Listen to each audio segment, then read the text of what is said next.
Welcome to Horror Year, where every story is a journey into the unknown. If you're brave enough to face your darkest fears and uncover the most chilling tales, you've come to the right place. So, dim the lights, turn up the volume, and subscribe to Horror Year. Your journey into terror begins now. Often, the most terrifying things aren't the things that go bump in the night. Rather, they're the things we discover after the shadows part. When I was 8 years old, I believed my house was haunted. But the truth was much darker than any ghost story. This is my story, a tale of horror concealed within my own walls, of a night I discovered that real monsters don't always hide under the bed, and of innocence gone. I was 8 years old when I last saw my mother. Our country house was a large rural house, a decent journey from the adjacent towns and cities. One night, I heard wailing and screaming coming from the walls. I yelled to my mother and she came running in. The voices went on, but it didn't seem like my mom noticed. She beat on the walls, demanding that the sounds stop so that I could fall asleep. They did as she said. I turned on the shower 3 nights later. Blood spurted from the shower head, scorching hot. I screamed as it gradually burned my face and entire body. My mother took me out quickly and patted me dry with a towel.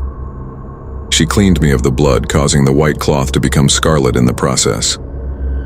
A week later, I went back to the bathroom to brush my teeth. The overhead light began to flicker, and in the brief moments the room was dark, I saw glimpses of a man staring back at me through the mirror. He looked pale and skinny, as if he hadn't eaten in days.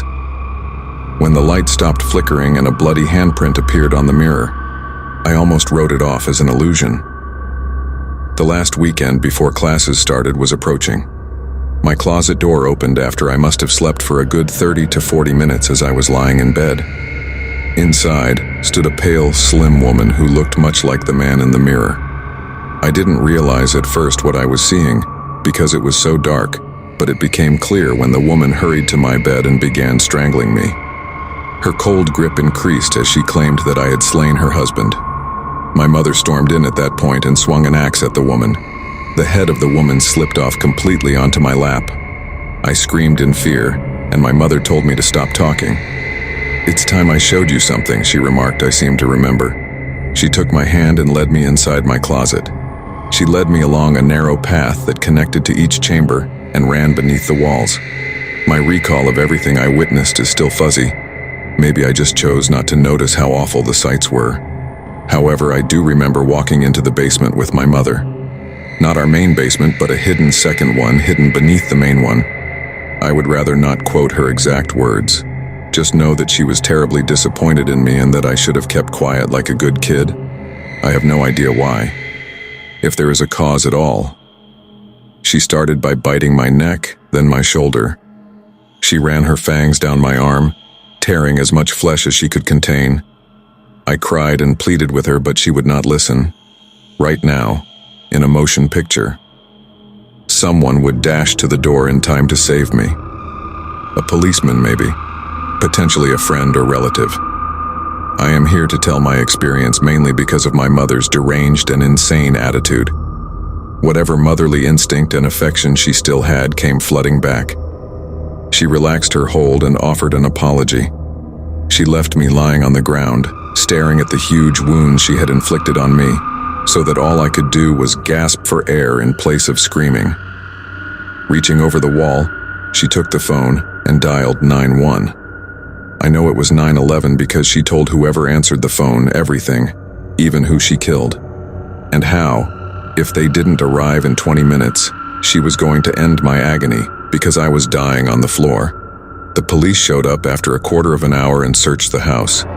They arrested my mother and rushed me to the hospital. I didn't learn about the report on her until I was in my 20s. Despite all the knowledge, I was still unable to comprehend the objective. Why was her behavior that way? Their whispers in the wall belonged to them. She buried them inside and covered the walls with their skin. The blood in the shower came from fixing the plumbing, which she did with the bleeding corpses. It was hot because, according to my mother, if she left the water boiling, they would disintegrate. The two-way mirror's interior faced the restroom. A standard light bulb was the only thing amiss with the flashing light. After maybe weeks of almost no food, the woman that came out of my closet went crazy. Because she thought I knew and was standing by my mother, she attacked me. I have no idea what my mother was thinking at the time. The police are unable to provide a logical explanation.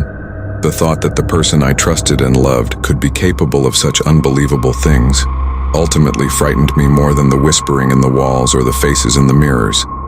Even though my mother is now dead and in prison for her crimes, her memory still looms large in my life. I've made an effort to move on and recover, but I will always have physical and emotional scars. There are things that happened in that house that I will never really comprehend. However, I made it through, and now that I'm telling my tale, I'm hopeful that by being honest, I might be able to find some peace. And that brings us to the end of today's delightful story. I really hope it had you on the edge of your seat. If you liked this story, I'd really appreciate it if you could hit that like button. It means a lot to me. And if you're new around here, feel free to subscribe. There's always an exciting surprise waiting just around the corner, and you won't want to miss it. Do you have a spooky story to share or a fun idea for our next tale? Feel free to share in the comments below. I'm really curious to know what gives you the creeps the most. And as always, take care, keep exploring. And remember, sometimes the most chilling tales are the ones left untold. Catch you in the next one, if you're up for it.